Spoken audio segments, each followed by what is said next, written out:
Hey folks, we are finally back in the studio with working equipment. Thank you so much for your patience as we made some adjustments over the last couple weeks. Here's your Mountain Minute for today, August 29th. And it starts with a pastry case, 2 trailers, and a zoning fight that could shutter a neighborhood lifeline. I'm Tori Ganal, and let's roll. Let's talk Colorado first. A beloved French faith-run bakery on Lookout Mountain says county officials are using zoning to force them off the property. Not because of food or parking, of course, but because the family lives in 2 small trailers behind the shop while they get established. The owners say that losing that on-site housing would close the doors. Supporters call the crackdown heavy-handed and hostile to small businesses. Governor Jared Polis insists that Colorado is not a sanctuary state. Critics point to laws that restrict cooperation with federal immigration authorities and say the policy reality tells a different story. Polis says he backs the law while rejecting the label. Meanwhile, new estimates say Colorado absorbed roughly 43,000 illegal immigrants in just 2 years, with Denver officials pegging the local influx in the tens of thousands and costs at least in the 9 figures. Researchers say that the statewide number total rose from about 160,000 in 2021 to over 200,000 by 2023. And on the budget,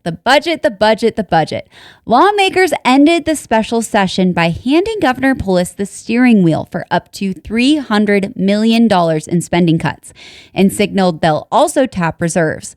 Democrats say it's part of a 3-step fix. Republicans warn provider rates and services could be hit. Now let's talk wolves. After reintroduction, ranchers and wildlife managers are drowning in costs and conflicts. Compensation claims for livestock kills are straining funds, while CPW has resorted to lethal removals in some cases and even discussed feeding roadkill to problem wolves. The program's annual cost has swelled to more than $3 million. On campus, young conservatives at CSU say a Turning Point USA event matters precisely because many students self-censor and they want space to speak. Charlie Kirk is coming to campus. You can find out more at RockyMountainVoice.com. Next, on to gun rights and due process. A new analysis of domestic violence protection orders finds that whether someone keeps or loses gun rights can depend heavily on which judge hears the case, raising equal protection questions in how we apply the law.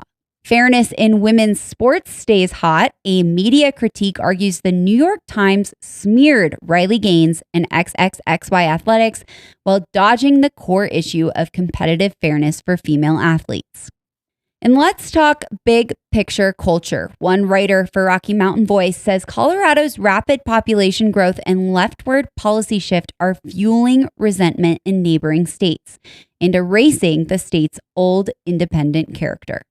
Now to national news. In Minneapolis, authorities say a transgender shooter attacked a Catholic church and school, killing 2 children and wounding 17 others. Writings posted before the attack included anguished regrets about transitioning and disturbing threats. Investigators also noted political scrawls on magazines. President Donald Trump and Governor Jared Polis ordered U.S. and Colorado flags to fly at half-staff through Sunday in honor of the victims of the Minneapolis Catholic school shooting. Polis called the attack, quote, awful, and stressed that no family should fear for their child's safety at school or in worship, while Trump condemned it as a, quote, senseless act of violence. Well, folks, that's all I've got for you today, from kitchen tables and classrooms to courtrooms and the Capitol. For all the full stories and sources, you can head to RockyMountainVoice.com. And don't forget to subscribe, share, and stay in the fight. We'll see you next week. It's Friday. Happy Friday, y'all.